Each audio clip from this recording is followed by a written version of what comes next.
चलिए, जीएसटी में हम पढ़ रहे थे आर्टिकल 279 ए। प्रेसिडेंट ने जीएसटी काउंसिल का फॉर्मुलेशन किया, जीएसटी काउंसिल बनाई। जीएसटी काउंसिल क्या है? सेंट्रल गवर्नमेंट के रिप्रेजेंटेटिव्स और स्टेट गवर्नमेंट के रिप्रेजेंटेटिव्स का एक जॉइंट फोरम है। इसके प्रोविजंस 12 सितंबर 2016 से इफेक्टिव हुए और प्रेसिडेंट ने कॉन्स्टिट्यूट कब कर दी जीएसटी काउंसिल? 15 सितंबर 2016 को। इसमें टोटल 33 मेंबर्स हैं, उसमें से 2 सेंटर के हैं, बाकी 31 स्टेट्स रिप्रेजेंटेटिव हैं। इतनी बात हो चुकी थी। जो स्टेट रिप्रेजेंटेटिव्स हैं 31, उनमें से वाइस चेयरपर्सन का सिलेक्शन होगा और जीएसटी काउंसिल की मीटिंग हो सके इसके लिए कोरम रिक्वायर्ड कितना है? 50%। 50% कोरम रिक्वायर्ड है। मेजॉरिटी कितनी चाहिए? कोई भी डिसीजन पास हो सके 75% मेजॉरिटी चाहिए। सेंटर के वोट्स को कितना वेट्स असाइन किया जाएगा? 1/3 और स्टेट्स के वोट्स को 2/3 वेटेड वोट्स निकाले जाएंगे। जीएसटी काउंसिल का काम रिकमेंडेशन देना रहेगा कि कौन से टैक्सेस जीएसटी में सब्स्यूम्ड हो जाएं, जीएसटी का मॉडल लॉ क्या हो, प्रिंसिपल ऑफ लेवी मतलब इंपोजिशन ऑफ टैक्स कब किया जाए, क्या इमरजेंसी फंड जुटाने के लिए कोई एडिशनल टैक्स रेट इंपोज करके अपना रेवेन्यू गवर्नमेंट बढ़ा सकती है या नहीं, ये सब पावर जीएसटी काउंसिल को दिए गए। कुछ गुड्स और सर्विस एग्जेम्प्ट की जा सकती हैं, कौन सी की जाएंगी ये डिसाइड करने का पावर भी जीएसटी काउंसिल को दिया गया। रजिस्ट्रेशन के लिए लिमिट क्या होगी, कंपोजिशन स्कीम के लिए लिमिट क्या होगी, रिटर्न फाइलिंग के लिए लिमिट क्या होगी, ये सब डिसाइड करने का पावर भी जीएसटी काउंसिल को दिया गया। डिस्प्यूट रेजोल्यूशन और सबसे खास बात, 5 पेट्रोलियम प्रोडक्ट पर जीएसटी कब से आएगा वो डेट नोटिफाई करने का पावर भी जीएसटी काउंसिल के पास रिजर्व्ड है। ये चीज बाकी थी। जीएसटी काउंसिल की प्रोसीडिंग्स इनवैलिड नहीं मानी जाएंगी, मतलब डिसीजन हो गया, बाद में पता पड़ा कि चेयरपर्सन और वाइस चेयरपर्सन बनने की जो क्वालिफिकेशन है, उनकी जो डिग्री है, फर्जी है। काफी केसेस में पता पड़ता है इस मंत्री की डिग्री फर्जी है और उसने वोट किया है यहाँ पर, तो जो डिसीजन हो गया अब उस डिसीजन को माने या नहीं माने, वैलिडिटी रहेगी या नहीं रहेगी। तो यहां पर बोल रहे हैं वैलिडिटी रहेगी, इनवैलिड नहीं माना जाएगा merely by reason of any vacancy और defect in the constitution of GST council, या जो मेंबर्स में अपॉर्शनमेंट था कि 1/3 2/3 सही है या नहीं, इस बात पे भी कोई आर्गुमेंट नहीं होगा। और जीएसटी काउंसिल के प्रोसीजरल कोई इरेगुलरिटी रह गई कि पहले कुछ नोटिस देना था, कुछ ऑर्डर पास करना था, इरेगुलरिटी रह गई, इस ग्राउंड पर जीएसटी काउंसिल की कोई भी प्रोसीडिंग्स को इनवैलिड करार नहीं दिया जाएगा। मतलब इरेगुलरिटी के बावजूद जीएसटी काउंसिल की प्रोसीडिंग्स वैलिड ही मानी जाएंगी। और जीएसटी काउंसिल के अंदर कार्यवाही कैसे चलेगी वो प्रोसीजर खुद डिटरमाइन करेंगे। जीएसटी काउंसिल के एट प्रेजेंट कौन कौन से मेंबर्स हैं ये देखने के लिए वेबसाइट है gstcouncil.gov.in, इस पर जाएं।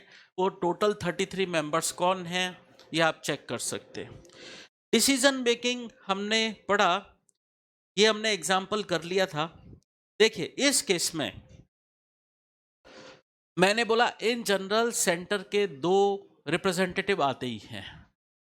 अगर नहीं आए, पहला केस ऐसा था, पहले केस में नहीं आए थे इस सेंटर के, तो उस केस में मेजॉरिटी बनी नहीं थी।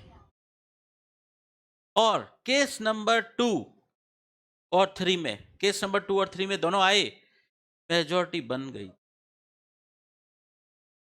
मतलब सेंट्रल गवर्नमेंट के रिप्रेजेंटेटिव अगर नहीं आएंगे, मेजॉरिटी मैक्सिमम केसेस में नहीं बनेगी। ठीक है, मैक्सिमम केसेस में नहीं बनेगी। एक बात बताओ, इसको मैं थोड़ा अल्टर करता हूं, चेंज करता हूं। स्टेट के कितने 31 है ना, 31 के 31 अगर आ गए, 31 के 31 अगर आ गए और उन्होंने फेवर में ही वोट किया, तो बताइए यहां पर 31, यहां पे भी 31 हो जाएगा, फिर भी मेजॉरिटी बनेगी या नहीं? कितना रहेगा? 67% ही रहेगा। इसका मतलब जब तक सेंटर के रिप्रेजेंटेटिव नहीं आएंगे मेजॉरिटी बन ही नहीं सकती। सेंटर का के लोगों को आना जरूरी है, तभी मेजॉरिटी बनेगी। और इसलिए प्रैक्टिकली देखते हैं हम, सेंटर के रिप्रेजेंटेटिव दोनों आते हैं। ये जीएसटी काउंसिल की बातें की थी हमने। अब इससे पहले आइए, एक मिनट, सबसे लास्ट में इस चैप्टर का इंटरेस्टिंग पार्ट है कुछ, पहले वो समझते हैं। पेज नंबर 13 निकालिए, GST compensation cess. GST compensation cess देखो, या तो सीजीएसटी, एसजीएसटी, यूटीजीएसटी लगते हैं या आईजीएसटी। ये लगने के बाद भी जीएसटी कॉम्पनसेशन सेस कुछ स्पेसिफाइड कमोडिटीज पे लगेगा। कौन सी कमोडिटीज पर जीएसटी कॉम्पनसेशन सेस लगेगा? बहुत लिमिटेड आइटम, पान मसाला। इस पर नॉर्मल जो जीएसटी लगा है, सीजीएसटी, एसजीएसटी, आईजीएसटी वगैरह, वो तो लगेंगे ही। जीएसटी कंपनसेशन सेस एक्स्ट्रा लगेगा, ठीक है? ये भी टैक्स है, ये भी टैक्स है, ठीक है? तंबाकू पर, एरेटेड वाटर मतलब सोडा, और मोटर कार वगैरह पर, ठीक है? देखिए इन पे कितना सेस लगता है। तंबाकू पर मेरे हिसाब से शायद 51% है, पान मसाला पर 61% है, एरेटेड वाटर पर 12% है कंपनसेशन सेस, मोटर कार पर 22% है। लीकर पर जीएसटी कंपनसेशन सेस नहीं है, बात करेंगे अभी डिटेल में, बात करेंगे अभी। तो लिमिटेड कमोडिटीज पर जीएसटी कंपनसेशन सेस भी वसूला जाएगा in addition to normal GST, specified rate से वसूला जाएगा। इसके लिए अलग कानून बनाया गया, क्या? GST compensation to state cess act 2017। ये कानून बनाकर ही जम्मू एंड कश्मीर को बाउंड किया था कि आप भी जीएसटी इंप्लीमेंट करो, नहीं तो आपको जीएसटी इंप्लीमेंटेशन से जो भी नुकसान होगा आपके स्टेट को, उसकी भरपाई सेंटर नहीं करेगा। उसकी भरपाई सेंटर तभी करेगा जब आप अपने स्टेट के लिए जीएसटी को अप्रूव करो। तो जम्मू एंड कश्मीर ने बहुत सोच समझकर अप्रूव किया था, पूरे इंडिया में इंप्लीमेंट हो गया था 1 जुलाई 2017 से। जम्मू एंड कश्मीर में कब से इंप्लीमेंट हुआ? 8 जुलाई 2017 से। ये इंट्रा स्टेट सप्लाईज पर और इंटर स्टेट सप्लाईज दोनों पे लगेगा। चाहे आपकी सप्लाई का नेचर इंटर स्टेट है तो भी लगेगा, या सप्लाई का नेचर इंट्रा स्टेट है तो भी लगेगा। सप्लाई का नेचर कुछ भी हो, इंटर स्टेट सप्लाई हो चाहे इंट्रा स्टेट सप्लाई हो, दोनों ही केस में लगेगा। और सबसे खास बात देखिए, वर्ड जो ये है ना सेस, कई लोग सेस वर्ड मानते हैं कि ये टैक्स के ऊपर कैलकुलेट होता है। सेस जो होता है मैक्सिमम केसेस में टैक्स पर कैलकुलेट होता है, लेकिन जीएसटी कंपनसेशन सेस टैक्स के ऊपर कैलकुलेट नहीं होगा। ये वैल्यू ऑफ, ये कैलकुलेट होगा आपके value of taxable supply of goods और सर्विस पर। गुड्स और सर्विस की टैक्सेबल वैल्यू पर कैलकुलेट होगा, उसके टैक्स पर नहीं। समझे? इन जनरल सेस किस पे लगता है? टैक्स पर। जैसे इनकम टैक्स में हेल्थ एंड एजुकेशन सेस लगता है 4%, वो टैक्स के ऊपर लगता है। लेकिन जीएसटी कॉम्पनसेशन सेस टैक्स के ऊपर नहीं लगेगा, वो गुड्स और सर्विस की मेन वैल्यू पर ही लगेगा। ठीक है। और ये इंट्रोड्यूस करने का पर्पस क्या था कि जिन स्टेट्स को जीएसटी इंप्लीमेंटेशन की वजह से रेवेन्यू लॉस होगा उनको कंपनसेट करेंगे। उसके लिए एडिशनल फंड जुटा रहे हैं कि जिस स्टेट को जीएसटी इंप्लीमेंटेशन से नुकसान होगा उसको सेंटर पैसा देगा, बट सेंटर पैसा कहां से देगा, वो फंड जुटाने के लिए जीएसटी कॉम्पनसेशन सेस लगाया गया। अब जीएसटी कॉम्पनसेशन सेस की अगर आईटीसी है, आपकी कोई इनवर्ट सप्लाई है, उस पे जीएसटी कॉम्पनसेशन सेस लगा हुआ है, आप इस आईटीसी को यूज कर सकते हो आपकी आउटवर्ड सप्लाई पर जो जीएसटी कंपनसेशन सेस लगे उस आउटपुट टैक्स के पेमेंट में यूज करने के लिए। इसका मतलब जीएसटी कंपनसेशन सेस की ITC GST compensation cess output tax चुकाने में ही यूज होगी। सेस की आईटीसी सेस के आउटपुट टैक्स के पेमेंट में ही यूज होगी। अब काफी लोग पूछते हैं जीएसटी आने से क्या एक्साइज ड्यूटी हट गई क्या? जनरल पब्लिक यही समझती है एक्साइज ड्यूटी हट गई, बट ऐसा नहीं है। अब एक्साइज ड्यूटी भी होती थी ना, अभी भी है, पहले भी दो टाइप की थी, सेंट्रल एक्साइज ड्यूटी और स्टेट एक्साइज ड्यूटी, दो टाइप की। ठीक है, तो जो सेंट्रल एक्साइज ड्यूटी है वो आज भी लग रही है जीएसटी इंप्लीमेंटेशन के बाद भी। किस पे? तंबाकू पर। तंबाकू पर हम देखेंगे, आगे चलकर पढ़ेंगे, सेंट्रल एक्साइज ड्यूटी लग रही है, अभी बात हो रही है सेंट्रल एक्साइज ड्यूटी लगती है, तो क्या जीएसटी नहीं लग रहा है तंबाकू पर? जीएसटी भी लग रहा है। तंबाकू पर सेंट्रल एक्साइज ड्यूटी भी लग रही है, जीएसटी भी लग रहा है। ठीक है, ताकि महंगा हो ये चीजें, लोग कंजम्पशन रिड्यूस करना है। फिर 5 पेट्रोलियम प्रोडक्ट की बात हो रही है, ये है आपके 5 petroleum product, petroleum crude, diesel, petrol, petrol को मोटर स्प्रिट बोलते हैं वैसे, aviation turbine fuel, natural gas, ये 5 पेट्रोलियम प्रोडक्ट है, बात करेंगे अभी इसकी। ये 5 पेट्रोलियम प्रोडक्ट है, इस पर क्या लगेगा? Central excise duty. इस पर सिर्फ सेंट्रल एक्साइज ड्यूटी लग रही है, जीएसटी कब से लगेगा? गवर्नमेंट डेट नोटिफाई करेगी। स्टेट एक्साइज ड्यूटी किस पे लग रही है? एल्कोहलिक लिकर पर, शराब पर स्टेट एक्साइज ड्यूटी लगती है। ओपियम, अफीम, इंडियन हेम्प, गांजा और नारकोटिक्स, नशीले पदार्थ, तो state government state excise duty लगाएगी। इन नशीले चीजों पर स्टेट एक्साइज ड्यूटी लगती है। ठीक है, ये तो मैन्युफैक्चरिंग, एक्साइज का जब भी नाम आएगा वो एक तरीके से मैन्युफैक्चरिंग का टैक्स है। फिर सेल होता है, मैन्युफैक्चर के बाद सेल होता है, सेल पर फिर टैक्स।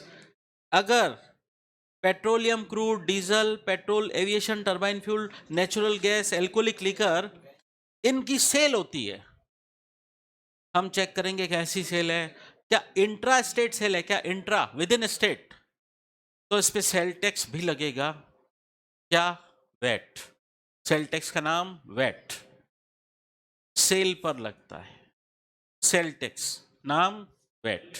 अगर वो सेल हुई है इंट्रा स्टेट मतलब विद इन स्टेट, और अगर दूसरे स्टेट में सेल हो तो क्या लगता है? सेंट्रल स्टेट, नहीं सेंट्रल सेल टैक्स, सीएसटी। तंबाकू पर सेंट्रल एक्साइज ड्यूटी लग रही है प्लस जीएसटी भी लग रहा है।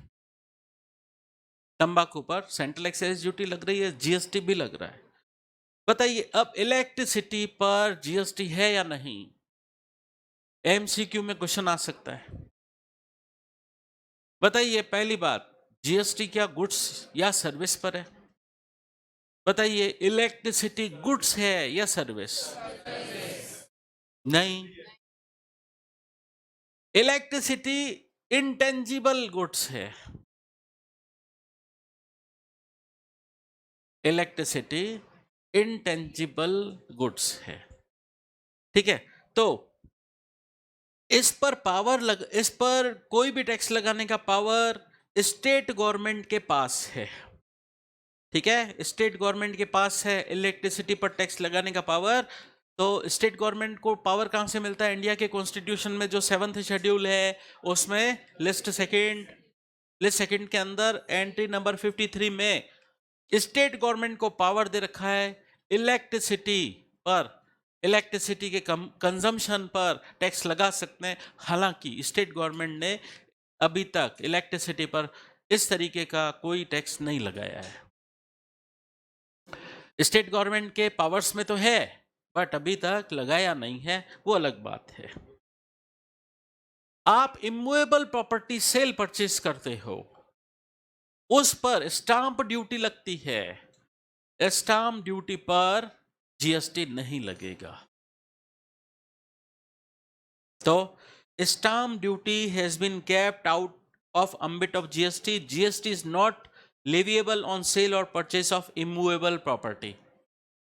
जब आप प्रॉपर्टी सेल परचेस करते हो, रजिस्ट्री करवाने जाते हो, रजिस्ट्री पर रजिस्ट्री का खर्चा लगता है जिसको स्टाम्प ड्यूटी बोलते हैं। स्टाम्प ड्यूटी पर जीएसटी एप्लीकेबल नहीं है। इंटरटेनमेंट टैक्स जो लोकल बॉडी लगा रही है, इंटरटेनमेंट टैक्स दो टाइप का है, एक स्टेट गवर्नमेंट लगाती है, एक लोकल बॉडी लगाती है। लोकल बॉडी का लगाया हुआ एंटरटेनमेंट टैक्स जीएसटी आने से खत्म नहीं हुआ है। जीएसटी आने से कौन सा वाला एंटरटेनमेंट टैक्स खत्म हुआ है? स्टेट गवर्नमेंट वाला। एंटरटेनमेंट टैक्स दो टाइप के थे, स्टेट गवर्नमेंट वाला और लोकल अथॉरिटी वाला। स्टेट गवर्नमेंट वाला खत्म हुआ है, लोकल बॉडी वाला खत्म नहीं हुआ है। ठीक है, ये बातें हमने पढ़ी। अब एक फाइनल डिस्कशन, आपके जो 5 पेट्रोलियम प्रोडक्ट हैं इस पर क्या क्या लगता है? कंक्लूजन, सेंट्रल एक्साइज ड्यूटी लगती है, सेंट्रल एक्साइज ड्यूटी लगती है। क्या जीएसटी लग रहा है? नहीं, जीएसटी नहीं लग रहा है। तो क्या वैट या सीएसटी, सेंट्रल सेल टैक्स, जिसको हम शॉर्ट में सेल टैक्स बोले, लगेगा कि नहीं लगेगा? लगेगा। देखिए, ये सेंट्रल एक्साइज ड्यूटी तो मैन्युफैक्चरिंग पे लग रही है, ये सेल टैक्स किस पर लगेगा? वो मैन्युफैक्चर होके जब बिकेगा तब ये भी लगेगा। तो सेंट्रल एक्साइज ड्यूटी लगती है और सेल टैक्स लगता है। जीएसटी लग सकता है, और जीएसटी अगर लगा फ्यूचर में तब क्या होगा? ये दोनों इस पर से हट जाएंगे, और दोनों हट जाएंगे तो उससे बेनिफिट होगा जनरल पब्लिक को, टैक्स का बर्डन कम पड़ेगा। अभी सेंट्रल गवर्नमेंट भी बेनिफिट उठा रही है और स्टेट गवर्नमेंट भी बेनिफिट उठा रही है, और स्टेट गवर्नमेंट के लिए मेजर सोर्स ऑफ रेवेन्यू ये है कि पैसा कहां से मिलेगा। हालांकि जीएसटी लाकर इस जीएसटी के फॉर्म में उनको पैसा मिल ही रहा है। अब गवर्नमेंट का इरादा है कि ये हम 5 पेट्रोलियम प्रोडक्ट पे भी जीएसटी लाकर पुरानी चीजें खत्म कर दें, सेंट्रल एक्साइज ड्यूटी वगैरह, वैट वगैरह खत्म कर दें। बट कुछ क्या है, तीर तरकश में रखने पड़ते हैं, मौके पर बाहर निकाले जाएंगे जब इलेक्शन जीतना होगा 2024 में। उस वक्त भी हम देखेंगे कि अगर हमें लगता है कि हम ऐसे ही जीत जाएंगे तो हम चेंज नहीं करेंगे, और अगर हमें लगेगा कि हम हारने की पोजीशन में आ रहे हैं तो लास्ट मोमेंट पर हम पैतरा चलेंगे और इन 5 पेट्रोलियम प्रोडक्ट पर जीएसटी लेकर आ जाएंगे। ठीक है, सब कुछ टाइम को देख के डिसाइड होगा। फिर ये 5 पेट्रोलियम प्रोडक्ट के बाद alcoholic liquor for human consumption. आप सिर्फ एल्कोहलिक लिकर मत लिखना, alcoholic liquor for human consumption. तो क्या ह्यूमन कंजम्पशन के अलावा एल्कोहलिक लिकर और भी चीजों में काम आता है क्या? मेडिसिन में, दवाइयों में काम आता है। यहां पर बात चल रही है alcoholic liquor for human consumption. इस पर क्या लगता है? स्टेट एक्साइज ड्यूटी और सेल टैक्स लगता है। इस पर जीएसटी कभी नहीं आएगा। इस पर जीएसटी कभी नहीं आएगा। 5 पेट्रोलियम प्रोडक्ट पर तो गवर्नमेंट ने अपना पावर दे रखा है, जीएसटी काउंसिल डिसाइड करेगी, लेकिन alcoholic liquor for human consumption, इसको जीएसटी के दायरे से बाहर ही रखा गया है। इस पर स्टेट एक्साइज ड्यूटी लगेगी और सेल टैक्स लगेगा। अब समझ लो, सेल टैक्स और स्टेट एक्साइज ड्यूटी तो कभी खत्म नहीं होने,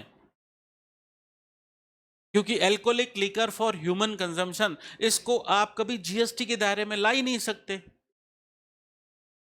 इसका मतलब स्टेट एक्साइज ड्यूटी और वेट, सीएसटी कभी खत्म नहीं होंगे।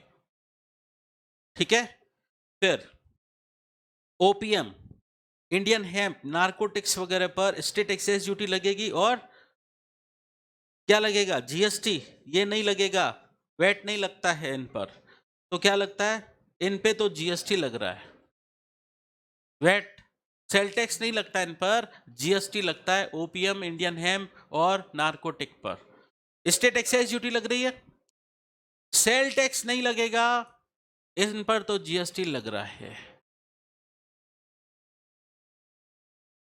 देखना, ये जो भी चीजें हैं आपको लाइसेंस लेकर करनी पड़ती हैं। अगर लाइसेंस लेकर नहीं कर रहे हैं, उसमें भी आपकी लाइसेंस कैपेसिटी होती है कि आप इतना प्रोडक्शन आपको अलाउ है, लिमिट से ज़्यादा नहीं।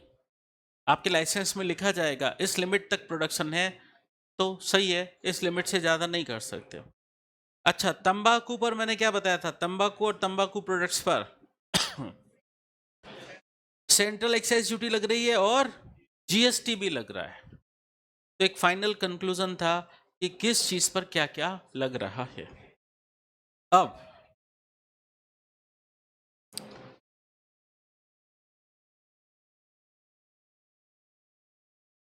पेज नंबर 7 पर आइए। इंडिया में जीएसटी लाने की जरूरत क्यों महसूस की गई? जीएसटी आने से पहले जो भी सिस्टम चल रहा था उसमें कुछ खामियां थी। क्या? मल्टीप्लिसिटी ऑफ टैक्सेस और ड्यूटीज, बहुत तरीके के टैक्सेस, ड्यूटीज वगैरह लग रहे थे। हमने एक चार्ट बनाया था यहाँ पर कि जीएसटी आने से कौन कौन से टैक्सेस का खात्मा हो गया था। एक चार्ट, टोटल 14, जिसमें से 7 सेंट्रल लेवल के और 7 स्टेट लेवल के टैक्सेस हट गए। उसको हमने बोला taxes to be subsumed in GST. ये 7 जीएसटी आने के बाद से हट गए। पहले इतने टाइप के मल्टीपल टैक्सेस, ड्यूटीज लगते थे, जीएसटी आने से खत्म हो गए। फिर जैसे क्या क्या लगता था? एक्साइज ड्यूटी लगती थी। एक्साइज ड्यूटी का नाम रखा हुआ था सेनवेट। सेनवेट, सेनवेट का full form central value added tax. और सीएसटी, सीएसटी किस पे लगता था?